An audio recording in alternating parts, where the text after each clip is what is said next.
And to discuss, we're joined by economist and the founding director of Nascence, Xhanti Payi. Xhanti, great to have you with us. I don't know if you were able to hear that, but this cooperation, I mean, Sasol has this technology that turns coal into synthetic fuel. So that was lauded years ago, but we're talking about dirty fuel. So now this is something that will lead to clean fuel. Are the spin-offs great here for Germany and Sasol and South Africa? Does it sound good to you?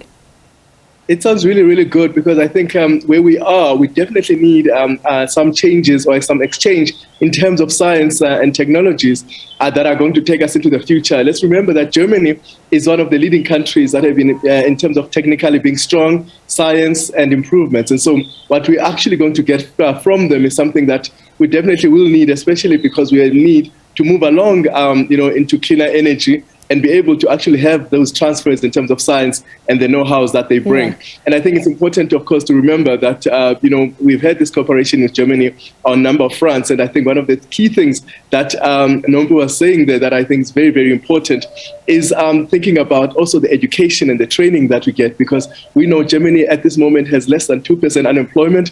They've been very good on technical skills. They've been very good in terms of moving into the new century. Especially around energy, right? Their energy footprint in terms of fossil fuel is much lower than South Africa. So we need this very, very much in terms of creating employment and moving us along the science and technology value chain. And the president spoke about imitating Germany when it comes to upskilling workers while they're on the job, those interns. We'll talk about that. But coming back to Sasol, why wouldn't Germany just look at its own research around greener aviation fuel? Does this say something about a South African company and its potential? Definitely. I mean, I think Sasol has been very, very successful in what they do.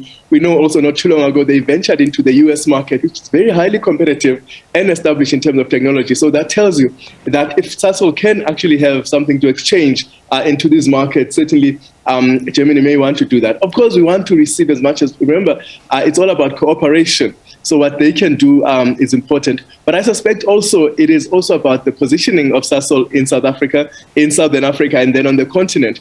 And therefore, Germany would be very well positioned to be able to exchange technologies with local companies for the benefit also of the region, not just for Sasol alone. So that partnership probably gives them access into a much bigger market and a much bigger technological project than just South Africa or just Sasol.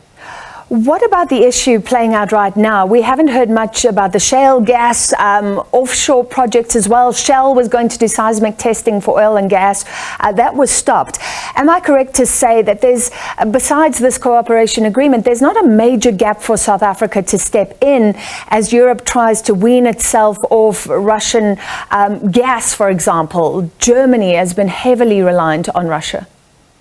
Look, I mean, I think this is a very sensitive topic at the moment in South Africa, right? Because obviously one of the key things that we've been facing is opposition to these projects. And that says a lot, of course, about, our democratic system and its importance. But many people have also said that, these areas are less easy to invest in. So while people may want, to be independent of Russia and other and countries like that and moving to South Africa, we, of course, have our own tensions and conflicts around this. So I don't see that it would be something that they would immediately want to tap into, given the urgency that they need in terms of actually receiving this energy. So I think one of the key things now is probably for South Africa to first work out our own issues, and then once we've been able to work them out, would we be able to actually allow other people to invest or tap into those energy, including actually putting orders for our shale gas and for our oils, because it looks like we still are quite a way out in terms of being able to tap into those resources. We still need to negotiate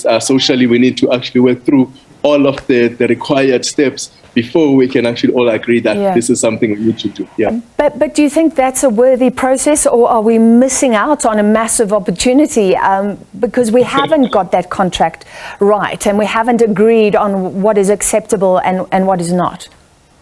I think, look, Germany has been very successful in renewables. They've, tapped into this energy. They've been very, very successful into making sure that they actually move away from this. That's why they've been implementing energies from outside, the fossil fuels from outside. We really need to take advantage of this. I really of the belief that, of course, we need to work out how communities may benefit. We need to work out how we make sure that minorities participate. Very, very important. But we need to make sure that we actually do get there, despite, of course, our negative history with these issues. All right, then you mentioned the upskilling. I mean, as Ramaphosa said, that's something we want to emulate. But we've been talking about the skills gap for years, what's coming out of the education system and what's needed by workers. Can a one-day visit by a German Chancellor change things overnight? No, I think it can change things because, of course, we were mentioning a number of companies that are participating in this. And one of the ways that Germany has succeeded to do this is to have this cooperation between the private sector and the education system, the schools, so that young people already at that level start to work through a skills development and a skills connection between the school and the private sector in a way that makes sense, so that actually the private sector is able to tap into the education system for the skills that they need, and the education system is able to design the kinds of skills that are needed so that they can educate young people. But I think the important thing here is that we can already set up within this short time, agreements of certain kinds where people will actually find a way in which we can learn from what they've been able to do. So some kind of workshops and networks that can be taken beyond today. So yeah. I guess it can't be done today, but beyond these meetings, you could actually set up something for the longer term. And you would think this is something that can be done within the 600 companies, or German companies, that are operating in South Africa. How successful have they been? I mean, German cars are made here, and of course, that is also because we are able to access US markets.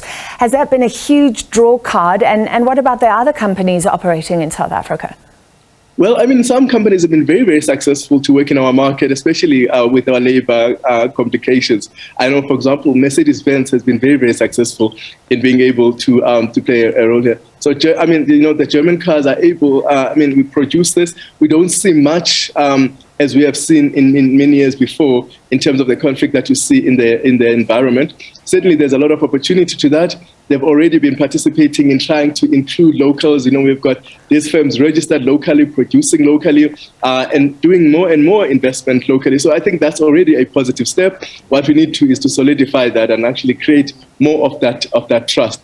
But I think for the past few years, what we have been able to observe is that those labor relations have been relatively stable, and I think that's probably a positive thing. Final question. German teachers before this meeting were saying that they want to discuss the challenges of visas and work permits. And this is something identified so many times as an issue in South Africa. Why is it still there? I think we're still very confused about what we're trying to do. You'll remember recently the Department of Home Affairs released that scarce skills list. And on that list, they said, engineering, some kind of educators are on that list. But it seems that from moving from that in terms of the skills that are needed into actually bringing those in various ways, that we still have a problem with. And I think it's because we are still very conflicted about how we may take that process. Remember, one of the important things is we don't just want to bring in the skills, but we also want to do that skills transfer. And perhaps that's where we are still stuck, not just in being able to bring the skills, but transfer the skills from those technical people who may be brought in, teachers, engineers, and the like, to be able to transfer that. And I think a few years ago, you also may remember that there were a number of companies that were brought from Germany to try and assist ESCOM. And we are still wondering whether or not that has been something that's been successful. It wouldn't seem so, given that you can see that I'm still in the dark. Indeed, I was wondering if you just wanted that shadow as some sort of ambience. Thank you that despite the power challenge, you were with us tonight. Xhanti Payi, founding director of Nascence and economist.